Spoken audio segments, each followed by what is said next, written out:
कारणों से शंकर जी को हनुमान बनना पड़ा। 7 कारण। पहला कारण, इंद्र के दरबार में एक अप्सरा पुंजिका स्थला नाम की नृत्य कर रही थी। नाचते नाचते उसका पैर महात्मा के ऊपर रख गया, फिर भी उसने नृत्य करना बंद नहीं किया, न क्षमा मांगी। तो महात्मा को बड़ा क्रोध आ गया। नाराज होकर के महात्मा ने कहा, तू बानरों की तरह उछल कूद कर रही है, जा, हमारा श्राप है, तू बानरी हो जा। हाथ जोड़ करके अप्सरा आई, महाराज हमें बानरी बनने का श्राप मत दो, हमारी भूल नहीं है, हम नृत्य में इतने तल्लीन हो गए कि हमें होश ही नहीं रहा कि कब आपका अपराध बन गया, हमें क्षमा करो महाराज, क्षमा करो, क्षमा करो, क्षमा करो, त्राहिमाम। महात्मा बोले, देख अब श्राप तो नहीं हट सकती, वचन निकल गए सो निकल गए। तीर निकल जाता है तो वापस थोड़ी आता, बंदूक की गोली निकल जाती है वापस थोड़ी आती है, वैसे ही संतों की बोली निकल जाती है तो वापस नहीं आती है, अब वापस नहीं आ सकती। और उपाय है क्या? सुनो, 2 वरदान ले लो। एक, जब तू चाहे इच्छाधारी रूप धारण कर सकती है अपने मन का, पर बानरी तो बना रहना पड़ेगा। और जा, जो तुम्हारी संतान होगी वो तीनों लोकों में और 4 युगों में तुम्हारे नाम को धन्य करेगी, ऐसी संतान होगी। वही अप्सरा दूसरे जन्म में अंजनी माता बनी। बोलो सीताराम। एक ये कारण है। दूसरा कारण, 7 में केसरी नाम के बानर के साथ अंजना माता का ब्याह हुआ। बहुत दिन बीत गए पर कोई भी संतान नहीं हुई। तो भगवान शंकर का रुद्र मंत्र का जप करते हुए केसरी जी ने 11 लाख बीज मंत्र का जप करके अनुष्ठान किया।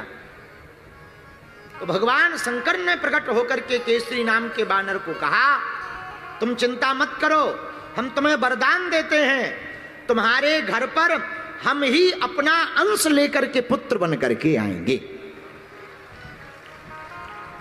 अब तीसरा कारण सुनो, 7 में तीसरा। आहा, हनुमान जी कोई साधारण नहीं है। हनुमान जी राम जी के भाई हैं। आहा, रघुपति कीन्ही बहुत बढ़ाई, तुम मम प्रिय भरतहि संभाई। रघुपति कीन्ही बहुत बढ़ाई, पर भैया तुम प्रिय भरतहि संभाई। जब संजीवनी बूटी लेकर के हनुमान जी गए ना, तो राम जी ने हृदय से लगा ली, और हृदय से लगाकर राम जी बोले, भैया आज तुमको हृदय से लगाकर ऐसा लग रहा जैसे हम अपने भाई भरत को गले लगा रहे हैं। खूब बड़ाई की राम जी ने, तुम हमारे भरत के समान भाई हो। आहा, भरत जी किसके सुपुत्र हैं? कैकेयी के। कैकेयी नंदन है भरत। तो जब दशरथ जी ने यज्ञ किया, अब देखना हनुमान जी भाई कैसे हैं राम जी के। ये कोई अप्रमाणित बात नहीं है, प्रमाणित बात है। आहा, जब दशरथ जी ने यज्ञ किया, प्रिय श्रोताओ, तो श्रृंगी ऋषि वशिष्ठ बुलावा, वशिष्ठ जी ने श्रृंगी ऋषि को बुलाया, यज्ञ हुआ। तो अग्निदेव अपने हाथ में खीर का पायस का पात्र लेकर के प्रकट भय। आहा, दशरथ जी को सौंपा गुरु जी के माध्यम से। तो गुरु जी ने कहा, लो महाराज, अपनी तीनों रानियों को ये पायस का प्रसाद बांट दो। इसी प्रसाद के प्रताप से तुम्हारे घर पर 4 स्वरूपों में कुमारों की उत्पत्ति होगी, जो स्वयं ब्रह्म ही प्रकट होंगे। दशरथ जी महाराज ने खीर ली, पायस खीर का आधा भाग किया, कौशल्या को दे दिया। अब बचा आधा, तो आधे के 2 भाग किए, आधा भाग कैकेयी को दे दिया।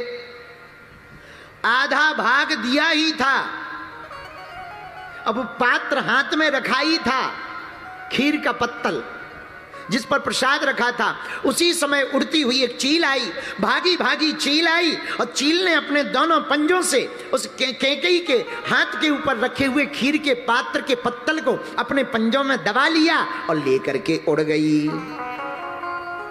उड़ती उड़ती गई अंजना पर्वत पर, जहां अंजनी माता तपस्या में तल्लीन थी, सूर्य भगवान को अर्घ दे रही थी। अर्घ देते देते ऐसे हाथ किया, उसी समय भयंकर हवा का झोंका लगा, उस चील के हाथों से, पंजों से वो खीर का पात्र छूट गया और माता अंजना के हाथ में आकर के गिर गया।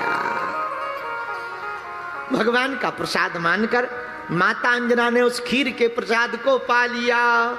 उस खीर के प्रसाद को पाने के कारण भगवान की कृपा हुई और गर्भ में श्री हनुमान जी, वैसे तो भगवान गर्भ में आते नहीं, पर लीला करने के कारण गर्भ में हनुमान जी महाराज प्रविष्ट भये और प्रकट भये, जन्म नहीं लिया, हनुमान जी प्रकट भये। इसीलिए जिस खीर से राम जी प्रकट भये, उसी खीर से हनुमान जी प्रकट भये। इसलिए हनुमान जी और राम जी दोनों का भाई भाई का नाता है। इसलिए राम जी ने कहा, तुम मम प्रिय भरतहि सम भाई, श्री राम जय राम जय जय राम, सीता राम सीता राम सीता